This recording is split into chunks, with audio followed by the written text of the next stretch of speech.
All right, let's do the formal bit. Good afternoon, good evening, good morning. Welcome to this week's edition of Global Lawyers of Canada Virtual Mentor Office Hours. And this week we are joined by James Koizumi. Hopefully I get that right. James is legal counsel for Upstream, which is a division of Shell, and I'm sure he'll give us a little brief intro as to what that actually entails. Prior to that, he was at Miller Thomson. He attended the University of Alberta and the University of Calgary for his undergraduate degree. And James has been a huge supporter of Global Lawyers of Canada for a number of years. He's very good friends with some of our founders. He's been involved in championing and being an ally for internationally trained lawyers and junior lawyers in general. So James is here tonight to have a little chat with all of us and share some of his tips and tricks and things that he wished he'd known when he was just first starting out as a lawyer, and things that he's learned along the way. And James has asked that we make this as interactive as possible. So we're looking forward to hearing from all of you. So do drop any comments, questions, points into the chat box, and then we'll open up the microphone so you guys can actually converse backwards and forwards. So this is definitely not one of those sessions where you just sit back and listen. We're going to get you involved. So James, over to you. Why don't you tell us a little bit about your story? Well, 100%. First of all, Siobhan, thank you very much to yourself and the Global Lawyers of Canada for this opportunity. You know what a great way to actually celebrate our quarantine by being able to get together virtually and have these sessions. And so again, thank you so much for the opportunity to do that. I love this group. I think we're going to have a great time today. Again, quick background about me. I guess the first thing you should know is I'm pretty bad with social media and keeping up with LinkedIn. So past and beyond my life with legal counsel at Shell, I've done my own independent legal consulting. And now I'm actually with Axiom Law. I do some consulting for them. They're a firm based around the world. They're kind of a new age model in terms of Silicon Valley, but they've got offices in Toronto. They're starting one up here in Calgary. I think we're going to be moving to Vancouver, but I think there's about 25 around the world. So I guess on that front, the short summary would be called in 2009, went to U of A. I've done it all sort of in terms of private practice, in-house counsel, my own consulting, and then consulting for a new firm that wouldn't have existed when I left law school. So wide range of things there, I guess, really in terms of personal interests. I love the mix here. I know I went to law school at the U of A, but I actually lived in an international residence. So I have friends from Bangladesh. I have friends from South Africa. I have friends from Brazil. I have friends all over the world. I've fortunately been able to travel to 60 countries around the world with friends in probably at least half of those ones. So definitely understand that, and then in terms of other interests, I recently got into disc or frisbee golfing. It's taken over my life. I've never even heard of it a couple years ago.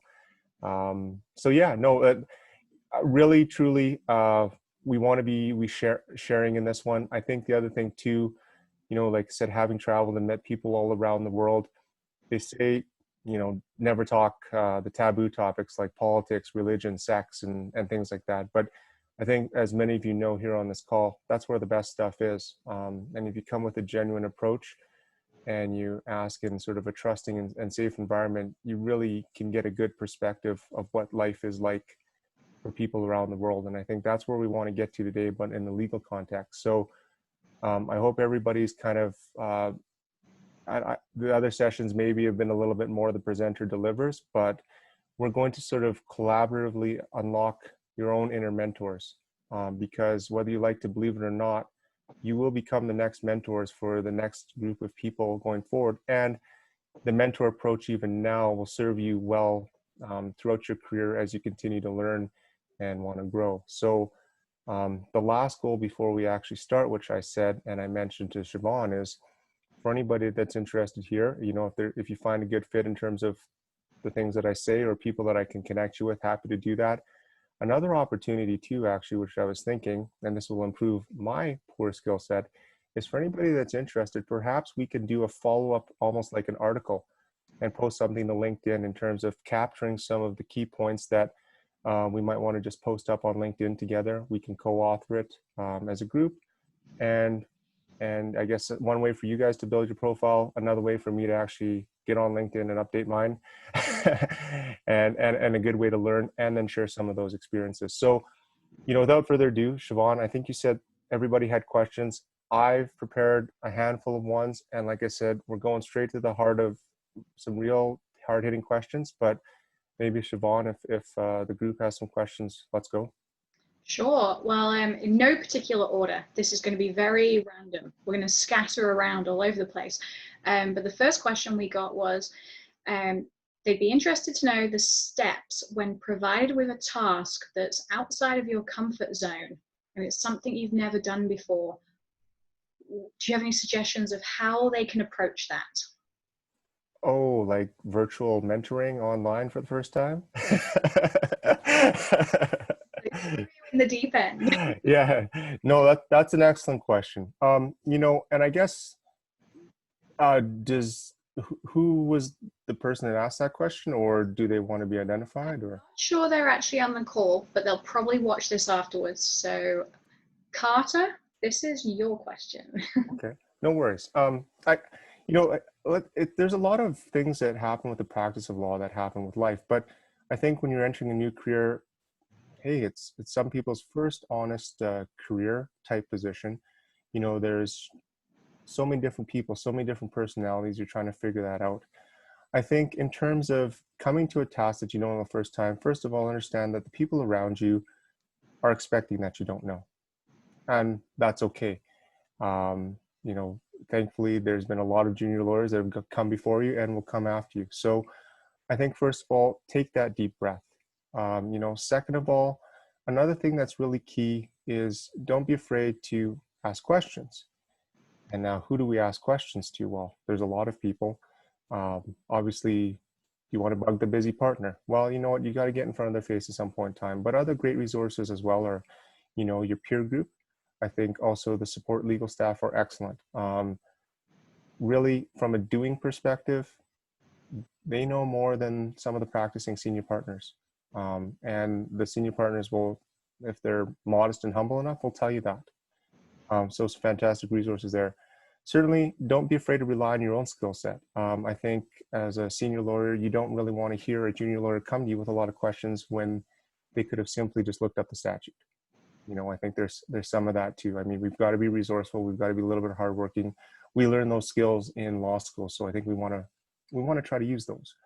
And then aside from that too, then there's the client pressure, and I think some of the questions, you don't want to, let's say, bug let's say a president of a company that you're working with, whatever. But sometimes it's good to get in front of your client and get that expectation, because as with a lot of just life issues and relationship things, some of them just come down to a lack of communication.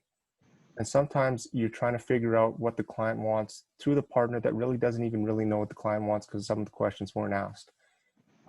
So as a part of that too, if it's the private practice world, understand that really your billing rate, and you'll hear this a few times, does accommodate for that additional time, whether it's to ask questions or to do some learning. I guess what I would say is, because it accommodates it, use it wisely. So one way not to use it wisely, for example, is a classic one, is to go away and try to figure out in this clouded world, this darkness, what do I do? Oh, I got to look this up. And you kind of can't figure it out and spend a lot of hours there. Use all those resources that I've mentioned to kind of help you get yourself along the way. And again, seek out people that are willing to help you. They'll be your allies going forward. I don't know, Siobhan, how does that sound? That sounds great. I mean, I would also add that don't forget to use your legal assistants. So if you have an assistant in the team, or you have a paralegal in the team, and you haven't fully understood necessarily what's been said to you, go and ask them, because they might be able to translate what the partner has said to you and sort of help you navigate what it is they're actually after. Because especially if they've been with the partner for a long time, or the senior associate who's giving you the work, they've already had to speak their language and learn the language that they're talking. And yes, I know we all speak English on this call, but we all have different ways of how we phrase things and how we ask for things. So it's almost like you have to learn that person's own language. And so they're a great resource. If you're doing research as well, the courthouse libraries have some incredible librarians who can also help you sort of start the process if needs be. And as James said, people don't like you to go back and ask a question where you haven't done any kind of effort, but they also don't want you to spin your wheels for hours and hours. So I know from my personal experience, when I've been stuck, everyone has been very approachable for me when I've gone to them and said, okay, so I believe this is what we're looking for. I've gone here, I've gone here, I've gone here, but I still haven't found the answer. Have I misunderstood what you were looking for? Am I just completely going in the wrong direction? And they're very accepting when you show what you've been doing. So that's also a really useful technique as you grow your own confidence as to what you're doing and experience. Yeah, 100%. Thanks for adding that. And even too, when you talk about your legal support staff or your assistant, a genuine approach. I think they like it when law students come out of and say, hey, humble, I don't know, not like they know. But I think the other thing I'd add too, and I'm going to get some user participation here, I'm going to ask Unique. Okay, Unique, there's something you're way better at than I am. What's one of your interests or your skills that you're way better than me at? 100%. I'm super organized. Okay, so if I'm coming to you and I'm learning how to be better organized, but you see me struggling, I think one of the things that you want to be able to do is you have thousands of different ways to help me out.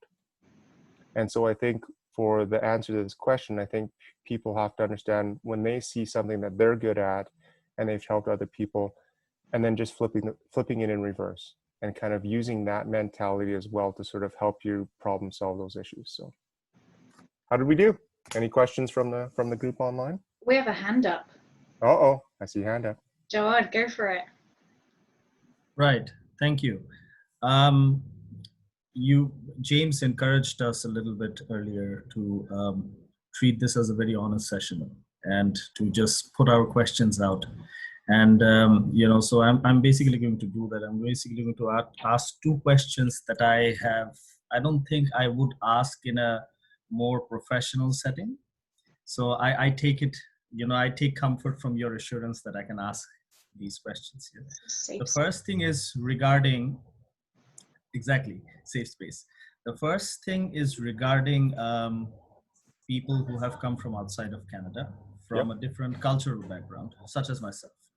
So one of the things that I realized after coming here, and this was also something that I realized when I was in the UK, was that I realized that it's the onus is on me, because the onus is on me to break the cultural barriers and to learn the culture of Canada, of the country that I'm in, and to sort of bridge that gap as much as possible. But there is a transition time for that. And there are times when there are, I'm not sure whether what I'm doing is culturally appropriate, whether if it's whether it be in the professional sense or in a personal sense. What advice do you have for me as a person who has interacted with a wider international community? And as a person who sort of, you're from Canada as well, you've spent a lot of time in Canada. So what advice do you have for me? Okay, first of all, glad you asked that. This is where we want to get to. It was one of the questions on my list, 100%.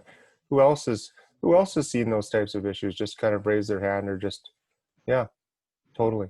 So I'm glad you asked this. And Jawad, so for my background, just so you know, Japanese Canadian, third generation, don't speak a lick of Japanese. And, one of the things that's very interesting, visible minority, male, there's a lot of things going on there, but, speak a relatively Canadian accent because of that. you know, you get into the culture of law, and I think one of the things that you want to be able to separate it, aside from the fact that we're in Canada and there's all the other things, is it's its own culture. It's its own subculture, lowercase c culture.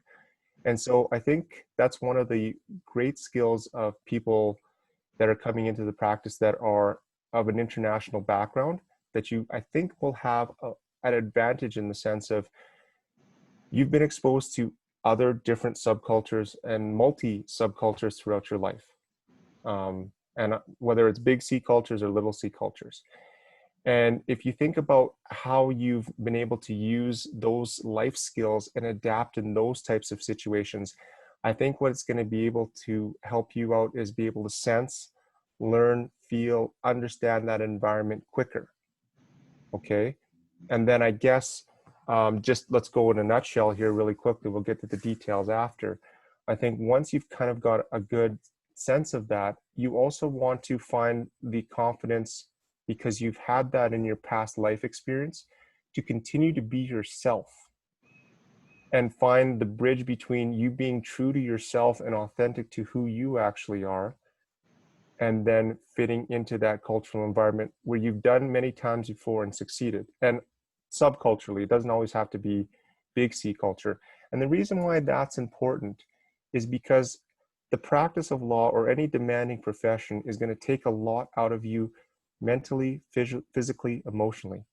And if you put on this representation of yourself to be and fit as a part of the subculture, that wears on you just a little bit every day, and that builds and builds and builds.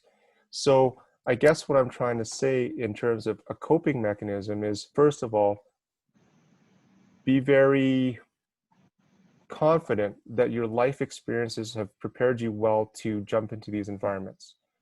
And having gone to, again, worked at 3 different law firms, a couple in-house environments, and done consulting, I've seen a lot of different subcultures. And so there's not really one quote unquote culture of law. And so that's what I'm saying is your life skills have been able to help you adapt in previous situations, whether it's moving to another country, whether it's joining a disc golf club, you know, or whatever that might be, a different friend group.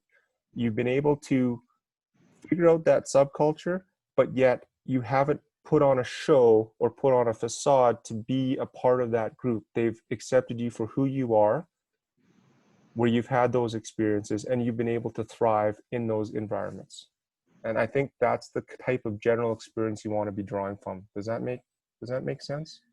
It makes perfect sense. I just want to add to that discussion.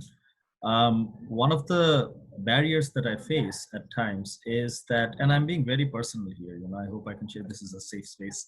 So one of the barriers that I face is that I'm very aware that I am very aware of my lack of fluency in English when I speak. And I know, even when, you know, in retrospect, especially when I'm recording myself, if I watch myself again, I see that there was absolutely no problems. But when I'm speaking it, I know that that is, you know, one of the things that I'm being judged on. How important is accent in Canada? And I've had issues with this in the past.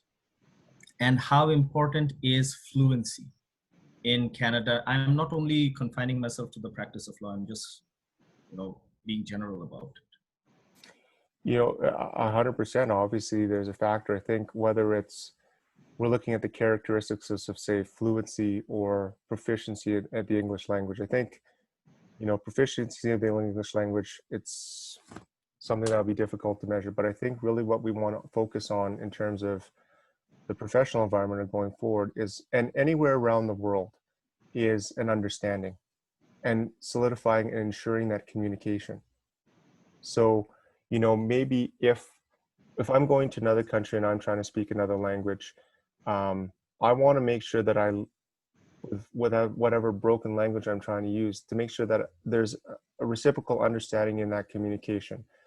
I think if you already are self-aware and know the things that you're working on, then in the professional context, make sure that you're actually securing an understanding, because quite frankly, the people that speak English, that are very proficient, that have no accent, don't do that anyway. So, you know, I think you're almost ahead of the game if you actually sit down and make sure, you know, are we clear? Have we covered this? Okay, to summarize, Jawad, you want that memo done by this. You want it to have this components. You want to see a draft by then. If I have any problems after 10 hours, come see you. You told me to look at this statute, this legislation, whatever, instead of walking into the partner's office, getting handed that assignment, going, oh yeah, okay, I'll get to it. And then you leave. And whether you had issues with accent or proficiency in the English language, or you were a native English speaker with no accent, if you're not solidifying that understanding in that communication, then, you know, I think both parties are in the same position. So I would want to reinforce that, not to worry so much about that, but, you know, for example, in terms of the accent, make sure you engage people with good eye contact, right? To make sure that they're engaged in listening what you say. Because I think when you have an accent, you want to make sure that they have good eye contact with you, so you're reading their nonverbal cues, that they're not just zoning out because of potentially the accent, because part of it, the filters that they're processing, or they may not be understanding some of the words that you're doing. So you want to make sure that, or you're getting the good nonverbal cues back from people to do that. And also, whether you're summarizing or they're summarizing after, you can say, okay, you know, what did we just go over? And if they recite it back to you and you're on the same page, good. And that's the first step of the process. Nothing says 2 days later following up with a follow-up call. Hey, Jawad, just want to check in with you. You know, have you checked statute X, Y, and Z? Yeah, you should be about 8 hours in right now. Yeah, I'm doing okay. Yeah, I found a couple of interesting things, but I want to dig into it further. Now you're building that path of communication. I think where it breaks down is you walk away, nothing's said, you come back, 20 hours is spent on this, and the parties are, you know, where are we at? You know, being a good communicator, regardless of fluency or proficiency barriers, is probably more important. How does that sound? It sounds excellent. Thank you so much. I think that gives me a lot of confidence and context. Good, very good. And I think I would add to that, Canada has a lot of different regional accents already. So there is already a polyglot of different accents going around. So although we may feel self-conscious being new to Canada, that our accents are different, there's lots of different accents here too, but we might not pick up on those nuances at the beginning because they all just sound different to us from what we're used to listening to. So your accent probably isn't as strong, as noticeable necessarily as you might internally think about it, because you said you listen to yourself playback. I never watch these videos on playback. I hate listening to myself. It is I can't even record my own voicemail greeting message because one day I might have to listen to myself talk when I leave myself a message or something. So, you know, I think we're almost our own worst critics when we think about how we must sound to other people. And so we also have to remember that because of how our ears work, we hear things in a different way to how other people around us hear things. But James has some great points there, like the eye contact, the non-verbal cues. They're so critical for so many things. I know right now we're all working virtually, so it's a little bit harder. You know, if you're picking up the phone, you don't have those verbal cues that you might have if you were just walking down the corridor to your principal's office or your colleague's office. But that's where video chats are quite handy. Because at least at the beginning, to help build that relationship so that you get to know, and then you can begin to build up sort of almost like a library of cues from the people who you talk to regularly. Maybe it's that they make some kind of noise when they zone out, and you can pick up on that on the phone going forward as well. You know what a classic one, Siobhan, is, and I'm just looking at some of the names here. Just a rule of thumb, never, it's obviously not total answer, but look at all of our names. How many times have we gone into meetings and someone's seen our business card? And for example, how many times do people pronounce even your name wrong? Like Siobhan or something? But there's a different version of that, because sometimes people will be empathetic. They'll ask you how you'd like it to be pronounced. Or for my name, they see a K with a Z and they get thrown off. but if people will try to work through it, or sometimes people will just say it how they feel it and not have that. And you might get a sense of that person right away. Like, for example, with Jawad, I know your name's got an Arabic background to it, just by sort of the way it's spelling. So, and, with Unique, or I might ask people how they pronounce their name or something like that. And then you kind of get a sense already what type of communicator you're dealing with. Again, not a rule of thumb, but that's something that you can talk about right away. Like Sonia, like how many people say Nake, right? And it's probably, and it's one of those things where if they might say, and maybe the first few interactions, but after a while, you might find somebody that's more empathetic, or at least trying to be understanding, and learn that probably you pronounce the I a little bit more, and there's a break in the syllables there. So, just something to pick up on right away.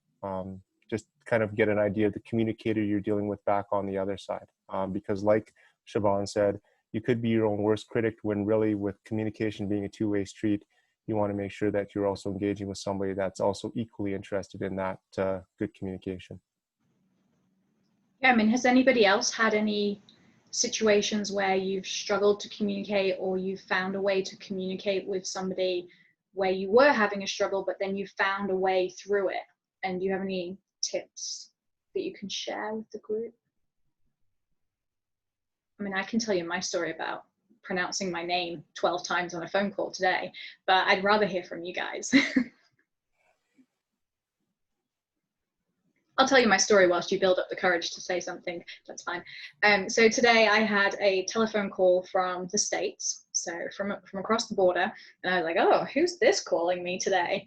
So, I was like, oh, it's probably one of those like rotary dial, it's going to be one of those junk calls. So I was like, hello? And the guy was like, oh, hello, yes, I'm from blah, blah, blah, blah, blah, blah, blah. And I was like, ooh, okay. And 5 minutes into our conversation, he finally asked me how he said my name.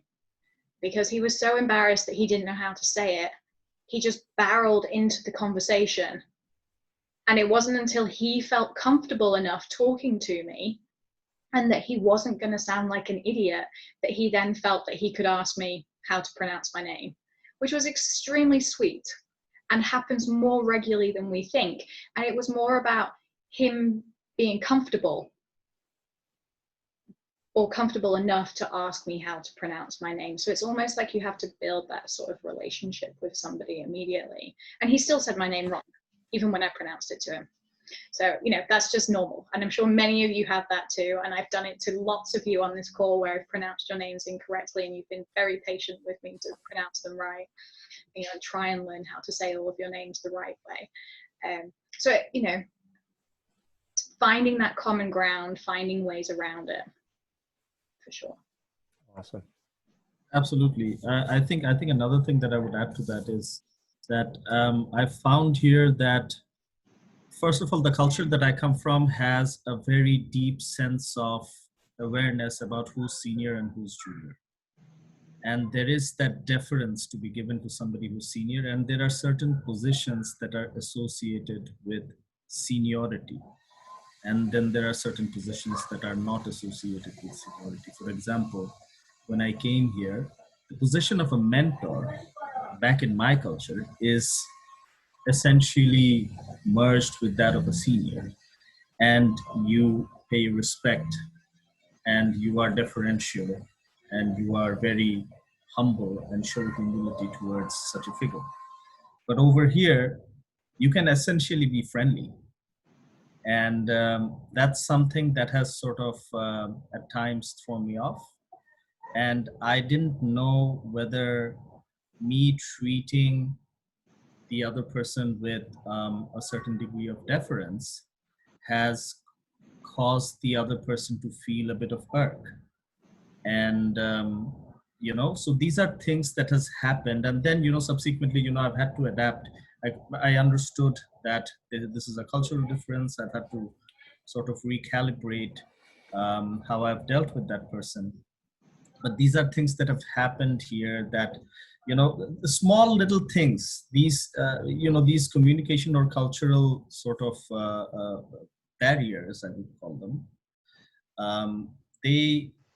they manifest in the smallest of ways, but small, very human elements in these interactions actually sort of, like there are very human elements into this.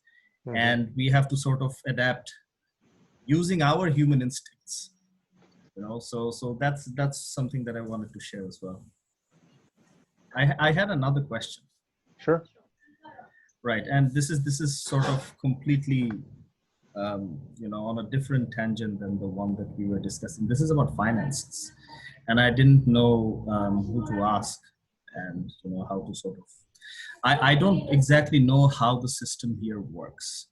So, do lawyers who are articling students, let's consider it stage by stage. Do articling students get paid on a lump sum salary basis, or do they get paid by the hour, or do they get the chance to earn a commission as well? And then going a step further, how about if I ask the same question for associates? How do they earn? How do partners earn? How do different sort of legal professionals earn in the system here? Can you sort of shed some light on that? It's a great question, and kind of goes off one of your questions, James, that you wrote down. Do you want to tackle this one? No, go ahead and start. Go ahead and start. So from a private practice point of view, so from a law firm point of view, and this is the typical position, and there are a lot of changes happening at the moment, but typically articling students and associates are paid an annual salary. So you're paid an annual salary. You may then be eligible for some form of annual bonus, which typically is made up on a personal performance and also on the firm's revenue performance for the year. It's typically how it's done. I do know that there are some law firms out there who are looking at different ways of remunerating their lawyers and also their legal professionals in different ways, but the Law Society has guidance around what you can and can't do, so they're currently playing with that to figure out how much they can move within the gray area. Partners are typically, they buy into the firm, so they purchase a portion of the firm and then they're paid out in a sort of dividend situation. So it's almost like they, and that's all done based on credits of how much they've paid into the firm and also on firm targets, individual targets, and team targets. And that's all a very complicated metric that partners work out, and that varies from firm to firm as to how that's done. But they typically buy into the firm first. Let me fill in a couple of just other random points. First of all, I think this was the first question. Actually, my question was, will I make a lot of money as a legal professional? That's actually what I wrote down. I think what Siobhan said, point number one, is there are different models out there. For the most part, I think law firms, like any other company, are starting to just follow each other because maybe it's a lack of creativity or standardization. But I would add a couple of points. One, the firm that I articled with was the only firm in the city that was completely eat what you kill as an articling student. So I remember there were days I went to work, I put my bus ticket in there, which was, I think, $1.35, no, $1.75 or $1.85. And that was more than the money I made that day. However, when I was really busy, I probably made more than a partner would in a day, depending on the amount of work we had. So that's the full spectrum. I don't want to throw that out there because it was really weird and you probably won't see that. But what I will add to the sort of to the whole remuneration throughout your career is, first of all, will you make a lot of money as a legal professional? I think we're very privileged that a lot of societies value the type of value we can provide clients and solving problems. So I think we're very fortunate in that. In terms of will you make a lot of money? Number one, no, if you're not in this for a long time. That's my first answer is this has to be something that you're going to enjoy and find enjoyment, because you're not, if you want to make a lot of money up front, probably not through the profession of law. And then the other thing too, which I'm going to pass along from a seminar that I heard as an articling student that was done by the senior partner of our firm, who was a leading oil and gas professional in our city, is he said one of his immutable laws to tell junior lawyers and articling students is throughout your legal career, immutably, you're going to find that you're within $400 of what you make at any point in time in your career per month. Meaning, so, life, you find a way to end up spending it, like, and so just keep that in mind, that that's kind of the way, and as with everybody, is you kind of within a couple $100 of what you end up making, for the most part. So I think really my point though, aside from the structures and things like that, bonus and stuff like that, is to make a sustainable, viable financial lifestyle out of this. I think you want to be able to make sure that you're in this career for a long time, and that you're enjoying it and enjoying yourself. Fantastic. That gives me a lot of clarity. I also wanted to ask about billable hours. I wanted to ask about how the dreaded billable hours are, like how do we as associates or as members of a law firm negotiate with requirements of billable hours? Firstly, I actually wanted a little more clarity on how the system operates. How am I going to be like who's going to give me the work? Will I go out and hunt what I kill, or will I be given the work by a partner or somebody else at the firm? And what if then, if I'm hello? Yeah. If I am relying on somebody in the firm to be giving me the work, what if he doesn't? How do I meet my billable hours then? Sure. That's a great question. I'm going to let James punt this one first. My probably one thing about billable hours is, I would say, that's your key to survival in private practice and understanding everything that goes around that. I think one of the things, two of the things that you can control, first of all, is respect and have confidence in the value that you're providing in terms of the hours that you're doing work. So classic one would be, let's say I was working on some notes that I would do to Siobhan, and I went down a couple of rabbit holes, but 90% of the time was good or whatever. I don't want to be shortcutting myself and saying, well, you know what, maybe that wasn't really good, or I should deduct that time, or maybe Siobhan, if I give her those hours, she's going to tell me, oh, I was way too much. I think for her, she won't understand as a senior lawyer how I'm doing if she doesn't see how much time I'm putting in and where I'm spending it.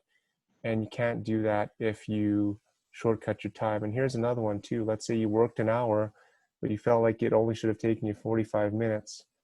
Well, guess what? You're there for another 15 minutes at the end of the day after dinner time to make that. You miss your sister's birthday, or you miss your club event or your volunteer event, or that's 15 minutes less sleep, or it just gets you too tired, you miss the gym. And I think that's one of the struggles, is getting used to recording all of your time. And Jawad, one of the ways to do that right now and getting ready for that is, as you're studying for and writing your papers and doing your classes, is start building your time and be able to account for every minute of your day. And getting used to the fact that, hey, yeah, you're surfing and you're reading some papers on your topic. Some might not be down the line, but guess what? That's probably billable time. Okay. So I think that's one of the ways to sort of make sure that you get good at understanding that. And I guess the other thing too, again, I go back to sort of what billable hours do. Your rate compensates for the fact that that extra time is being taken. Just make sure you spend it wisely, but have confidence and trust in the value that you are providing. Like, it was a struggle for me, honestly, when you realize how much you're billing clients for your time. I maybe come from a more modest background, but $200, $300, $400, $500 an hour is a lot of money in the world that I live in, to the point where you kind of think, oh geez, like I don't know, like, can we do that? And I think that's actually a positive thing. It makes you at least conscious of making sure that you provide all the value you can in that minute. I think the flip side of that too, and maybe Siobhan will see it, is it crosses the mind of more senior practitioners in private practice, is they'll actually look at files and maybe not mean to, but at some point in time wonder to themselves silently, how much billing can this file support? You know, and that's the other side of it, is from the client side, it's kind of crappy. So it's going to be a balance. It's going to be something to figure out. But I think, you know, there's a few things you can control on the front side in terms of the way that work goes. There's a lot to that question, Jawad. The expectation as a junior lawyer is they want you to get into work. They want you to learn. The practicalities of it are sometimes there's environmental circumstances that prevent you from working. I worked in some of the busiest times in oil and gas and some of the leanest times, you know, where you'd have no work. At the same point in time too, you factor in a layer of potentially politics. You know, there's some politics between the senior lawyers, you know, things like that. In terms of going out and finding your work, quite frankly, firms will politely tell you when you start, sorry, we're not necessarily interested in the clients you can bring in, you know, unless your uncle's the CEO of Coca-Cola Canada or something. You know what I mean? So don't worry necessarily about that too much. But I mean, those are some of the factors that's there. I think, again, it's one of those ones where maybe not necessarily having a definite answer right now from this call, but I think getting those antenna up, having those sensors being there, and sort of being able to quickly learn and adapt and identify to see those things that are happening. But again, also too, don't burn yourself out from things you can't control. You know, you can't, right now being in Calgary, oil and gas is kind of weird, obviously COVID and everything like that as well. You know, there's only so much pounding the pavement I can do right now to generate my own work. And so, you know, you've got to go at a spurts, you've got to take care of yourself. Because again, like we go to that, it's a long battle to stay in this profession, and you don't want to be burnt out from day one. Absolutely. One of the things that I was told is that targets are typically calculated, so the billable targets for an associate are typically calculated on 3 times your salary. Okay, that's a very loose rule, but it's 2 to 3 times your salary is how the target is produced. And the reason for the target, it's a very outdated model in terms of managing your team.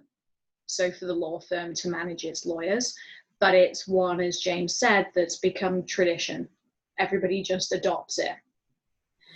And so that's how it's done. And it's done for 2 reasons. One is the management of your team and to assess people's proficiency, ability, all sorts of things like that on the human resources side and the professional development side. And then on the second side, it's used as a way to manage the file. And so the reason that we record every 6 minutes of our lives, or part thereof of 6 minutes of our lives, is so that we can bill our clients to show how much work we've done.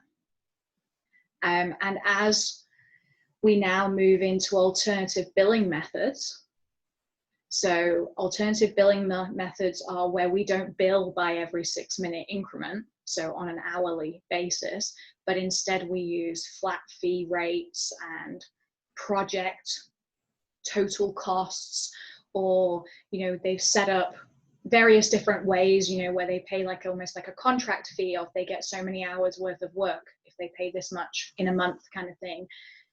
The billable hour model is changing slightly in terms of how they manage the practice, but it hasn't changed how they manage and benchmark lawyers against each other and rank them. So as James said, you know, it comes into, in terms of how that affects you and how you get work, especially as a junior, it comes down to what we talked about a couple of weeks ago, which was relationship building. So you get work because somebody talks to you and they build up a relationship with you, and they begin to trust how you do work, and you get to know how they do the work, and you get to know their clients, and then you get repeat work from those seniors above you that come down. And this is in the junior phase. So you definitely want to get to know people, introduce yourself, and typically at the beginning you'll be assigned a principal, and they'll feed you most of your work at the beginning. But that doesn't stop you from getting to know other people in the department and talking to them. Once we're back in offices again, you can talk to them at the coffee station. You can grab lunch with them one day. Ask them about what it is they're doing, because you're trying to be proactive and you're trying to better yourself and learn more about the firm, the people within the firm, and the clients you serve. And from that, there may be opportunities to get more work from different people as well. And then you have a bigger pipeline of opportunities of work coming in, so that you constantly have that workload in that junior level. That is fantastic. Thank you so much. But can I ask both of you, just to clarify, you mentioned that the time that you spend in, let's say, researching a topic which did not yield any result in the end, or the time that you yourself feel like you did not put in as much of an intense effort as you did yesterday with some other file. Mm-hmm. Is that time that you are required to bill, or is there any ethical obligation at all there, just to tell the principal that this is not much? Because I sensed that what James was referring to was an ethical dilemma that he himself personally faced. So he was wondering if he should be billing this much because he did not value his work at that amount. So are you ethically supposed to disclose that? So, and the second thing that James sort of talked about was with regards to, and also Siobhan, you guys talked about getting work and also getting clients.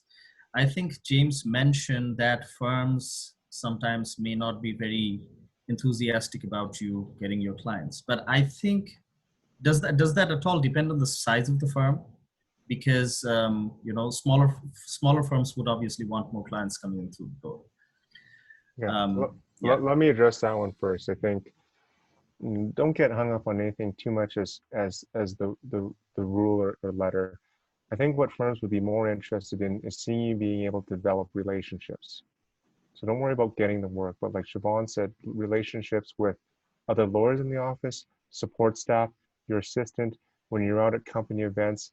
Are you developing relationships? You're not going to maybe get to know the president of that company that you're taking out to the hockey game, but are you getting to know some of maybe the up and coming people or people of your age or vintage?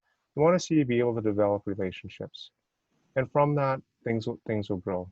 In terms of sort of the ethical dilemma and work, what we'll do here, and I'll if you want, is why don't you record your entire day for a week, and then I'll review it, and let's see what happens, because you'll see where we are, and you have three categories. You have billable work, okay?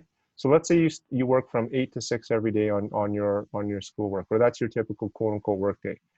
I'll give you three categories. You have your billable time, that's towards your work.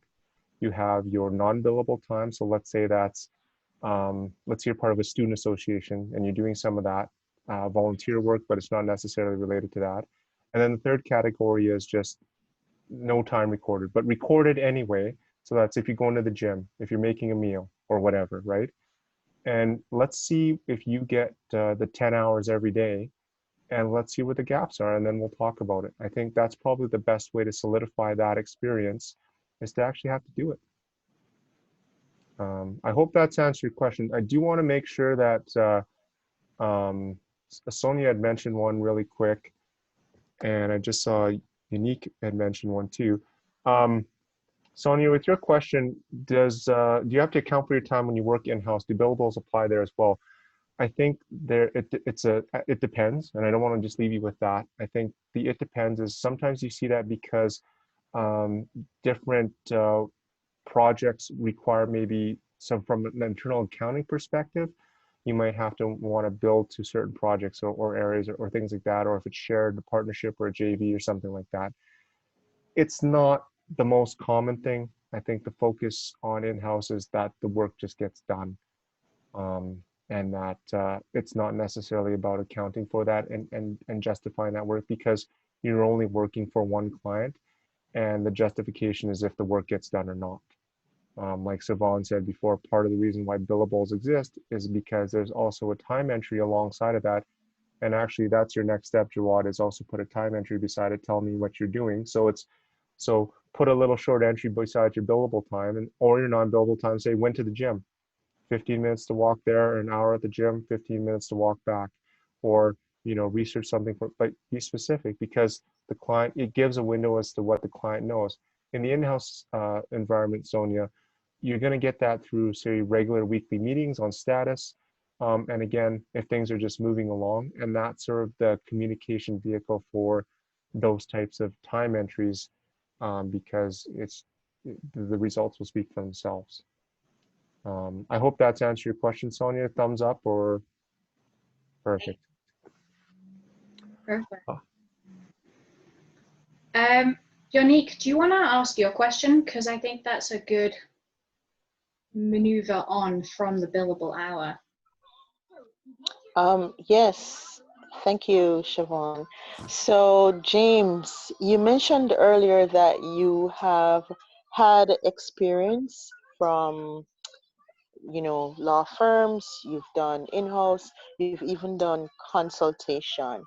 I wanted to know, in your estimation, what would you say has been the most critical skill behind you being now deemed as like a source of advice? You're doing consultations, you're with the firm as legal, as in-house counsel. I'm Okay. not sure if it's like a CLO or, but would you say it was important to stay abreast of legislation? Is it that you were given referrals? Um, is it your network? What was it that you could say, okay, it has been this skill, it has been this particular trait that allows me to be seen as a source of advice? Okay, so let me give you one quick thing to kind of think about, and then I'm going to put you on the spot, so keep your mic live. Three factors in kind of a triangle that I kind of think of is at one point of the triangle, it's just the ability to be a solid practitioner. So that's knowledge of the law, okay? And that's, like you said, keeping your abreast, talking to referral network, whatever it takes, because you do need to know the law. I think another piece of the puzzle, and Siobhan's talked about it before, of that triangle, is the ability to develop relationships. And the third piece of the being a good legal practitioner in any of the environments of the last one, Jawad talked about it a lot, is your time management. And if you kind of find those 3 points, you cover a lot of areas and what it takes to be a good legal professional. Now, is that the whole picture? No, but it's something simple to go with. But the scenario that I'm going to bring up to you is actually one of the questions that I wrote down. And this is a very important thing to talk about, is advice. And what are the skills? So two of the classic examples, and it's because it's happened, is you will be in an elevator with a president, vice president, or anybody, the frontline supply chain person or a project manager, doesn't matter. They'll ask you a question. So how do we deal with that? Okay, so let's say your question to you is, you're the lawyer, I'm the business development person. We get in the elevator together, and I say, Unique, it's important for a company strategically. I need to be able to know, can I drive my car without wearing a seatbelt? So, okay, Yeah. so let's break that down. What's the lawyer in you want to say right away? The lawyer in me wants to say to James, you know, that's against the law. You're breaking the law. So no, Yes, totally right. you're not able to do that. What would be the, and Siobhan can help out here, what would the private practice answer to that question also be? I'm not Siobhan, sure. Siobhan, maybe jump in. What would, very similar, but what else would happen there? In what situation were you wanting to do this? Why were you wanting to do this? Why is it strategic to the company that you need to be able to drive without your seatbelt on? So what's really cool about that, Unique, is learn what Siobhan did there. She asked very good questions, and that's a sign of a senior legal professional. Typically, I would say, and this is more of a joke, not real, but I would say that the private practice answer would be a really long memo telling you you ultimately can't, but it'd be highly qualified if you can, because if that's what you're trying to get to. Fair enough. I get it. with a lot of different case law and examples highlighting the risk of what's happening. And I don't mean to be facetious, because that's not always the case. The in-house advice, and I think a good in-house lawyer would be to try to find a way to make it, to how to make that possible. And Siobhan got onto it, is asking the questions, because by asking questions, you figure out some of the contextual factors. What happens if I just want to be able to drive my vehicle without a seatbelt and I'm in an open farmer's field, right? Or what happens if my vehicle is a go-kart or something like that? So I think, again, you saw an example there where the lawyer in you kind of wants to come out. You've seen the example of what you have to do as a private practice practitioner. Companies rely on them to give that advice. They need to have that because they need to be able to work with that. They need to present that to their boards. They need to be able to have backing to sue the law firm if it ever got to that. I mean, obviously it's going to be so highly qualified, it'll never happen. And then on the in-house side, you're trying to make some of these things possible. And so for me, as in-house counsel, then the other thing too as well, you can say, talking about driving, but in a different context, you can tell somebody, if you're on an open road down the highway and it's just you driving, Unique, okay, nobody else is on the road. You could drive on that side of the road where the lines are painted for you, right? There's the dotted line down the middle, there's the line for the shoulder, and then there's a space in the shoulder, right? And you'll get to point A, point B. But for me, for advising in terms of an in-house perspective, if that's the scenario, I will actually tell my clients, you can drive between the white line on the one shoulder and the white line on the other shoulder, the yellow line on the other shoulder, because really, the only thing you really want to avoid is driving down the shoulder and crashing into the ditch, right? So when presenting that legal advice, it's easier for me, but you'll come across some lawyers that'll say you need to drive within this many inches of the center line and no more. And I think when you get to those scenarios, when you're in private practice or in-house, you've got to be very careful, because you have to also respect the business professional who has an objective to achieve and their understanding their risk. And so whether we talk about the driving without a seatbelt example or what we experienced with COVID, and let's say the next scenario is aliens land in the United States or something and reclaim Donald Trump because he's one of them. But I guess what I'm saying is being able to deal with a risk scenario that you've never been able to see before and seeing how you would take that in your life and how you would address that or how you would advise somebody else to be able to do that. And I think that's going to give you kind of your own rule of thumb of how you're going to be advising. And are you going to say, well, you can't do this, you can't, you can only walk with, or are you going to be able to allow, like, what's the span of the road that you're going to be able to give? And depending on the type of role, are you going to be there to try to help solve the problem? Or are you going to be somebody that sort of stands in the way of some of these things being accomplished? And for example, real life example is watch how companies are working together. Obviously legal's involved among other people in terms of now the COVID return to work or return to sports or whatever. Think about how companies are dealing with that risk and how they're being advised by all of their not only just legal professionals, but again, respecting the ability of the business professionals to be able to get that achieved. Thank you. Thank you so much. I appreciated that exercise. It puts things into perspective. James is winning on all fronts right now. This is great. Matthew, we have a question from you. Well, actually, I tried to use my camera, so my apologies because I'm looking to two screens at the same time, as I said. So my question is regarding to the following.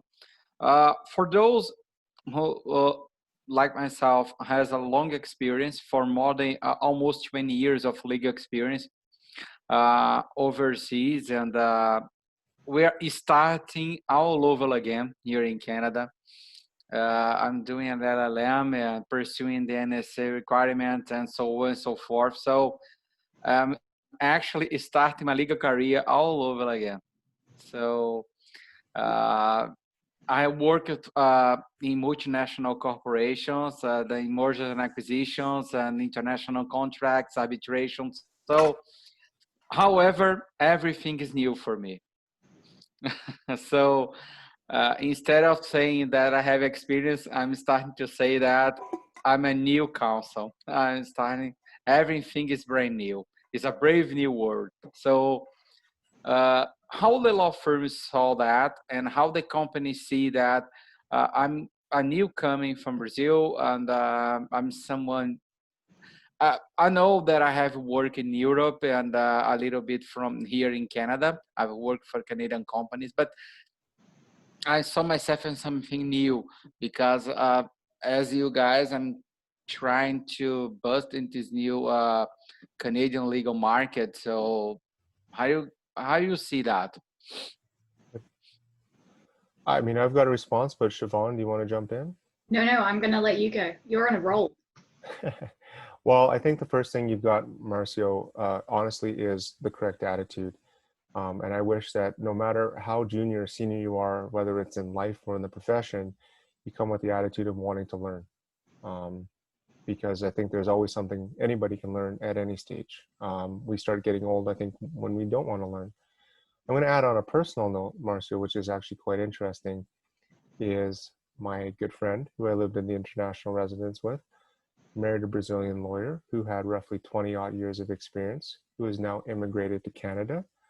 And are you from Sao Paulo? I lived in São Paulo. However, I'm from Rio de Janeiro originally.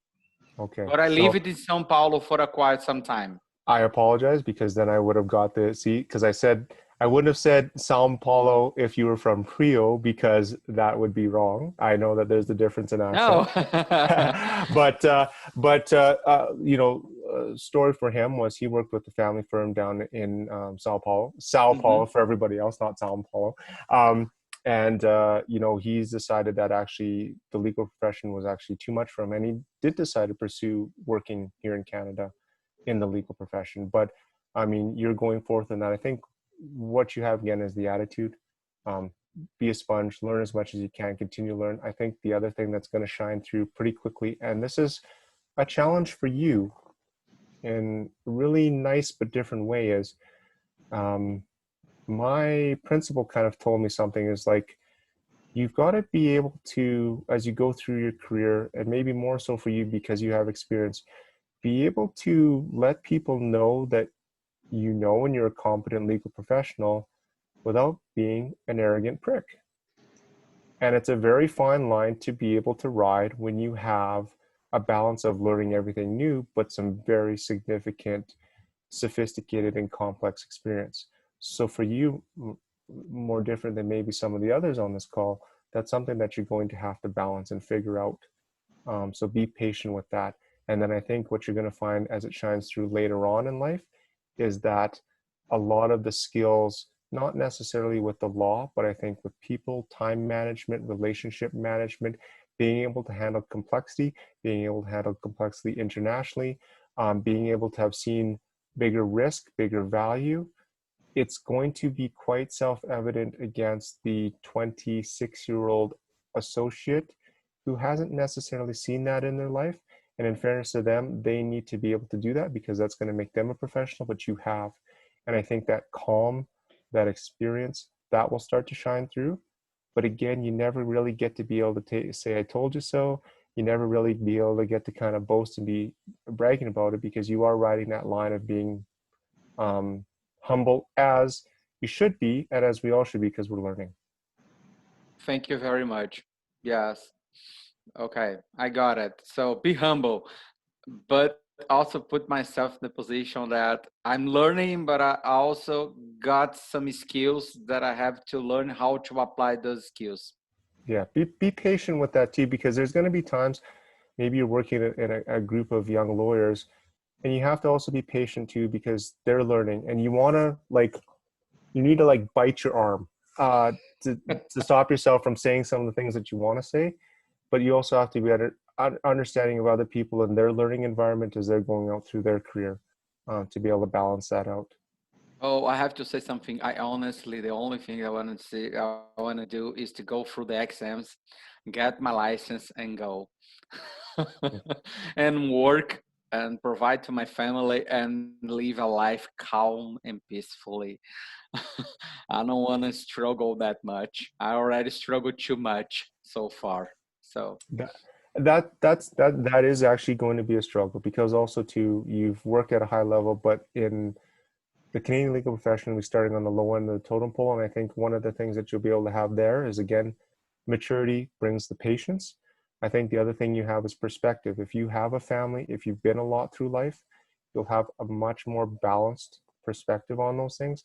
And you have the resources in terms of your family and those types of experiences to get through some of the tougher situations that some of those students and new associates are going to have to go through.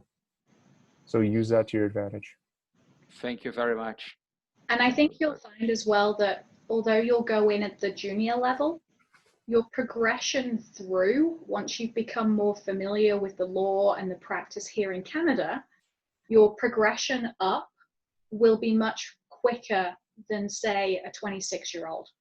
Because you have that life experience, you have that practice experience, as James says, of you know how to talk to people, you know how to manage a file, you know how to manage your time, your practice. So that will all stand you in good stead for a quicker progression up the scale later on. So as long as you can ride through this beginning part, you know, show your humility, show your cool, calm patience that you're showing, demonstrating to us right now on this call, then you'll succeed.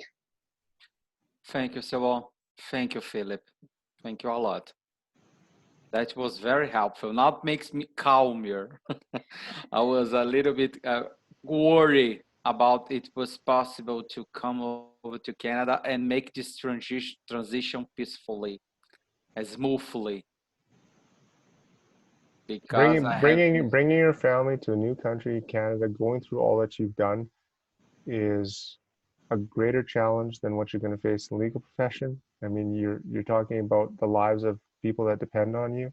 And so bring that calm to that practice and you'll be able to sort of see through the things that trip people up. Aside from what Siobhan said in terms of practical experience of file management, client management, time management, everything like that, the other thing that you've been able to manage is having relationship, raising children, you know, being involved in your community, maintaining physical and mental health.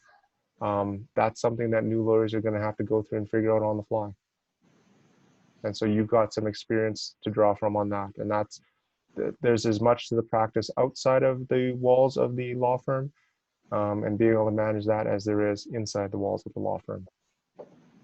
Thank you guys, everything. All right, so we are rapidly running out of time. Oh, yes, absolutely. Yeah. But these are such good questions and such good points that I don't want to stop it. So I'm going to ask James to talk about one of the points that he put on his brain dumping list that he sent to me, because he has some great points on there and I want him to pick. Oh, James, I'm sorry. I call you Philip. My apologies. I just realized that. My profound apologies for that. No, not a problem. I've been called worse. Indeed it is a problem. My apologies. I got confused about all these screens in front of me. You're doing good. You're doing good, Matthew.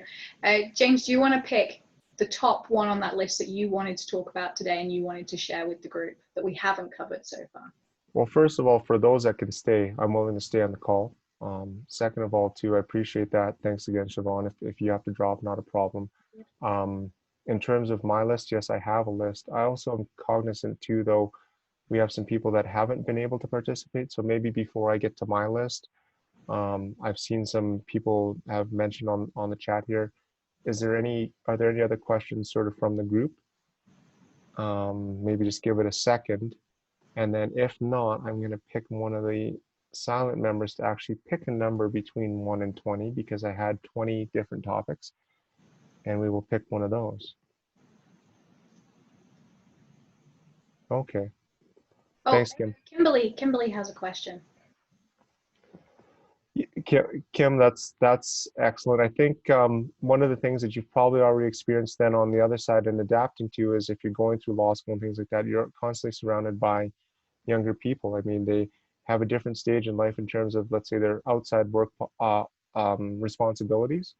And so they might be going to client events and drinking up a storm or whatever, and you might have to go home and things like that. I think that's something that over time, just continuing to be yourself and who you are to the people that matter the most, which are your family and your friends, I think is going to set you up better for longevity. I think it's also going to earn you respect from your other coworkers in terms of, I mean, obviously you got to think that the senior lawyers are going through similar ages and stages in their lives. So just continue to be yourself on that front. Yeah. So for anyone who didn't see the question, Thank you. Kimberly asked about age and if age is an issue. Okay. So let's see, who have I not heard from? Before we jump off, Kimberly, did you have a follow-up to that at all, or did that help answer your question? Yeah, thank you so much. It did really help to answer my question. I guess that I'm obviously a little bit later in my years than most of the other people that I see on the screens.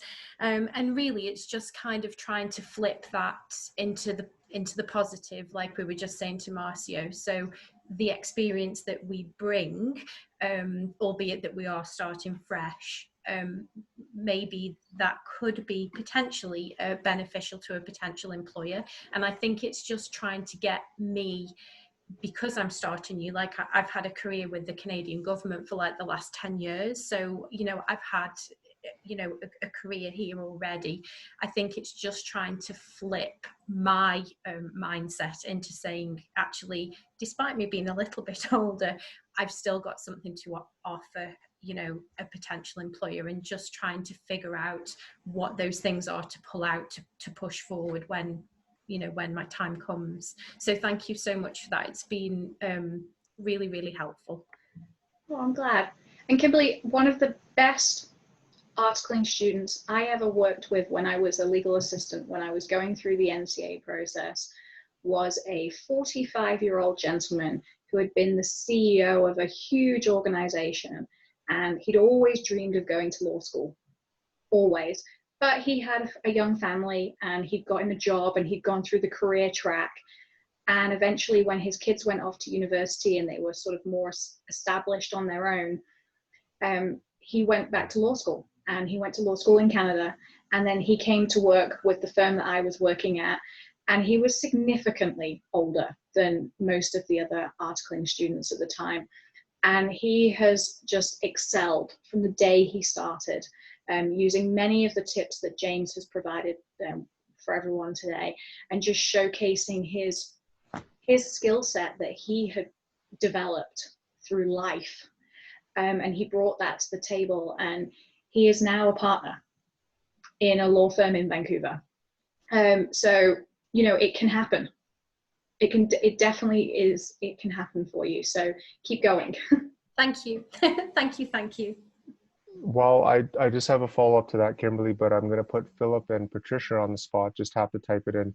I'm going to ask each of you to pick a number between 1 and 20 and just put it in the chat. And those are the topics that we'll look at here from my list. But Kimberly, the one thing I'll push from a constructive, I guess, criticism or one of the things you got to be aware of as somebody that's older is, like we were talking about before, you have to come into it also with a very open mind and willingness to learn.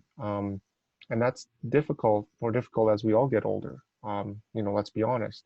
And I think one of the, what I'm actually kind of getting into is if you ever just watch young children and sort of the wonderment and fascination sometimes they have with the most mundane things like pots and pans, or you know, they're really young, their own fingers even.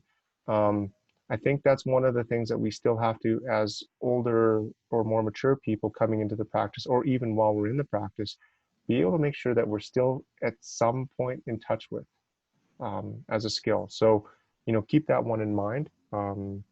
But I'll leave that at that. And yes, so let's see, did we get a number from, okay, Philip, thank you. Number 5 on the list. Let me have a look here. Okay, so I wrote a point on here to Siobhan and talking about the subculture of legal firms, in-house counsel, and client groups. I think, you know what, Philip, I'll get you to choose another one because we did talk a little bit about that with Jawad's comment, is I think we just have to understand that all of them are different. I mean, having been in a lot of different environments, that's something that you're just going to have to be sort of aware of and adapt to in terms of, for example, the advice you provide. You know, some managers may want the detailed long email. Some people will specifically tell you, I just want it on a napkin, or just get it to me. See what they value. Do they value the timeliness? Do they value the thoroughness? What are they valuing? Because whether you're in-house or you're a private practitioner, that's ultimately what your clients are paying you for, whether it's a salary or whether it's your fees, is you're helping them solve a problem.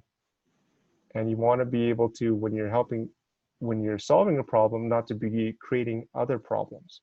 So for example, if somebody values thoroughness and you don't give them enough information, well, you've created a new problem.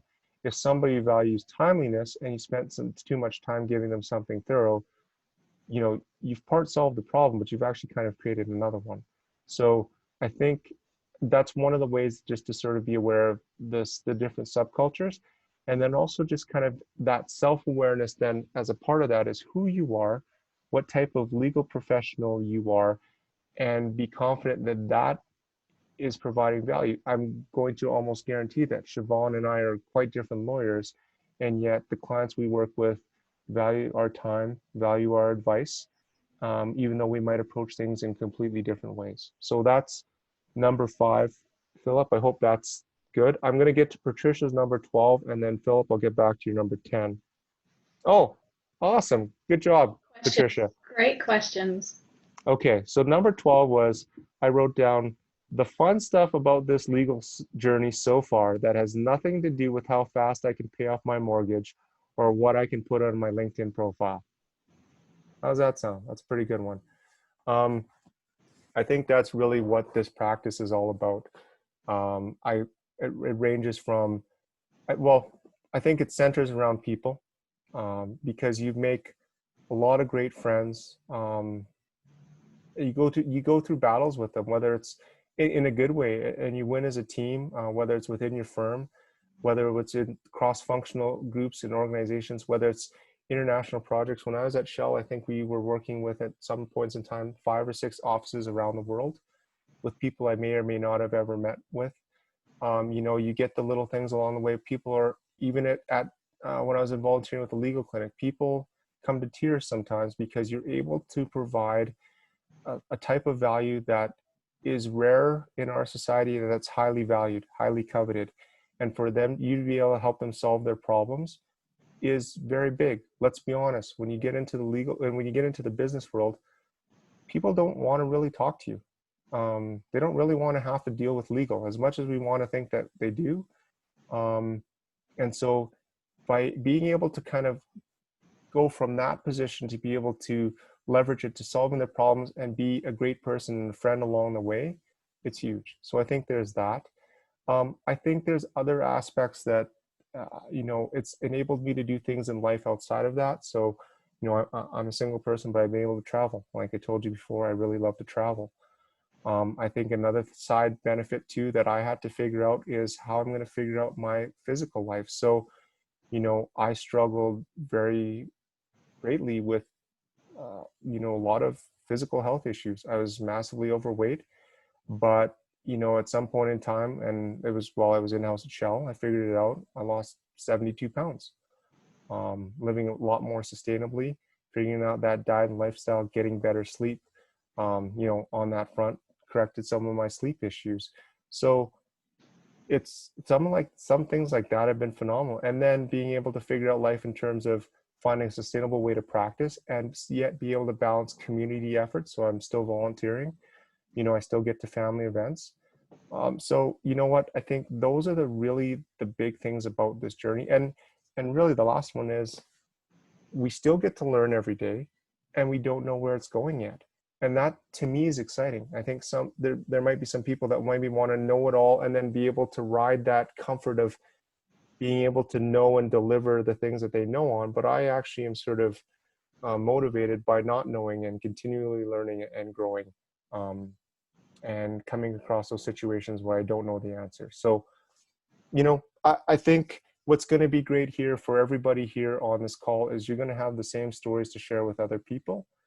And it's going to be those lives that you've touched. And if you put yourself in your position, you know, 10, 15 down the road in years of practice, I hope those are some of the stories that you get to tell. Hey, you'll all do headline deals that'll make the Financial Post or the Financial Times or whatever. And I think that's all good and great. But or drive nice cars or get to provide for your families. And I think that's all good. But I hope there's some human sides to your success stories as well. I would agree. And number 10, another good one.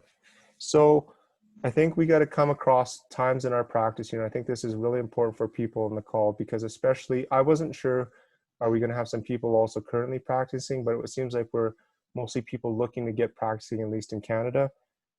And for the people that have already practiced, here's the question is like, you're going to come across a time in your career where you're going to say something like, I don't like what I'm doing. Am I stuck doing this for the rest of my life? How much of your day or my day is me telling myself I like being here? And so I'm not going to answer that one right away. I see Siobhan nodding her head. We all go through that. But I'm going to ask some of the people that have practiced in other jurisdictions, first of all, have you come across those moments in your life and your practice? And what have you guys done to manage those times? I moved to Canada. There we go. Yeah. So that's a yes then, right? You did cross it. Yeah. I pressed the reboot button. Good for and you. I start all over again. But yes, I did. I got stuck. I hit a moment in my life, in my career in Brazil that I was, you know, it was impossible to reach another level. So it was that moment in my career that I thought, what else? So, and I'm not going to let Sonia, because I know Sonia is also an experienced practitioner as well. I want to hear from her, but the question I'm going to ask to both of you or whoever else responds is then treat me as the mentee this time and tell me then based on those experiences, because we've all gone through them, what you would tell somebody in that position. But Sonia, you're not off the hook.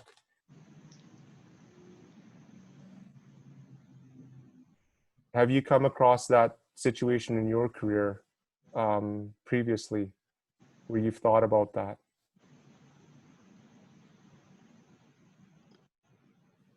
Go for it. Anyone can join in. Or anybody can join in, sorry. Anybody else that's had experience practicing before? So I'm gonna take a stab at that. I've had that for quite a while. Yeah. And one of the things that happened for me was burnout.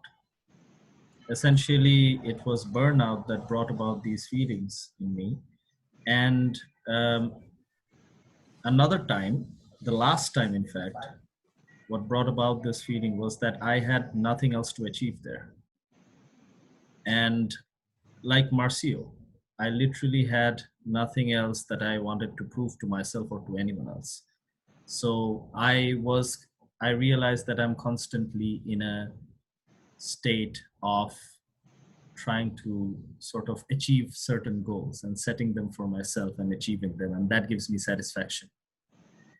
And if you are demotivated by what you're doing, pause. That's what I would say. In fact, I've actually said this to my friends who've come to me for advice. Pause, reflect. If this is something that you're not enjoying, life is not worth spending behind something that's going to make you unhappy. Yeah, I see Marcio agreeing. Okay, well, I know that we're conscious of time. Again, I'm happy to stay here. If I think the one point that I'll add to some of the questions I had in closing is I think I wrote this. Expectation setting. And I wrote this. Who is our own worst enemy? The client, the company, opposing counsel, the environment, our manager, our peer group, our partner, our family, or ourselves. And I just want to sort of put that in everybody's mind going forward as you enter your legal careers here in Canada, about kind of that, just about that awareness that, I've enjoyed the legal profession, but I was one of the people in law school that said, because I entered a little bit more mature, I'd worked a career before I started law school. I told my law school colleagues I would be surprised if I was still a lawyer after 5 years. And to other law students, especially younger ones, they look at you kind of funny, like, what are you talking about? You got to do this long and everything else. And it didn't really click in, but it was an honest answer to myself, because if I wasn't happy and enjoying what I was doing, then I wouldn't be doing it any further. And I'm happy to say that I'm still in the profession after 12 years of practice. And so long as it serves me in terms of my own happiness, then I'll continue to do that. Otherwise, the great thing about what we're doing here is it opens up many doors to be able to do whatever you want. And so I would just say, as you enter the profession and you think about firms, type of work, money, or whatever challenges or anything like that, just make sure that you also manage your own expectations, because of all of those people, at least those are the expectations you can control. So again, I'm going to close on that. But again, if there's some topics that come up, happy to do that. I'm also available. I think most of you have added me on LinkedIn. If you haven't, add me on LinkedIn. I'm happy to give you my personal email, personal phone number. Jawad, if you owe me a week's worth of your time to show me what's going on, if you really want to get serious about that. Everybody else, I'm happy to do that. I think that this is important. One of the points that I wrote too is how, we have to work on all becoming better mentors ourselves, because you guys are the future group of mentors that are going to be helping out future legal professionals. So, think about ways that we can get better. And for me, it's constantly learning from you. That was fantastic. Thank you, James. You just blown all of us out of the water with that mentoring tonight, and turning it on its head and making all of us be mentors tonight rather than mentees, which was absolutely fantastic. And I know you were a little nervous before you came into this, but you exceeded all expectations by everybody and yourself. And I have a feeling that everyone's going to want you to come back and do this again for us. Yep, I can see some thumbs up going on. So I think you've just found yourself a new role to add into everything else you're doing. But thank you so much for your time tonight. It's been absolutely fascinating. And I think for me, definitely, you've opened my eyes to a few things as well. I'm sure everyone else has got lots of things to take away. And I really look forward to seeing who takes James up on the offer to become his co-author or authors, because maybe you do it as a group, possibly, and to see what you end up writing about this, because I think there are so many topics that you guys could cover in this, and it would be incredibly interesting to see all the different experiences you've all had and how you can put them into practice with James's guiding hand, and showcase them to the rest of the community out there. It's funny you mentioned that, Siobhan, because one of my questions was, what were some of the skills looking back I wish I had?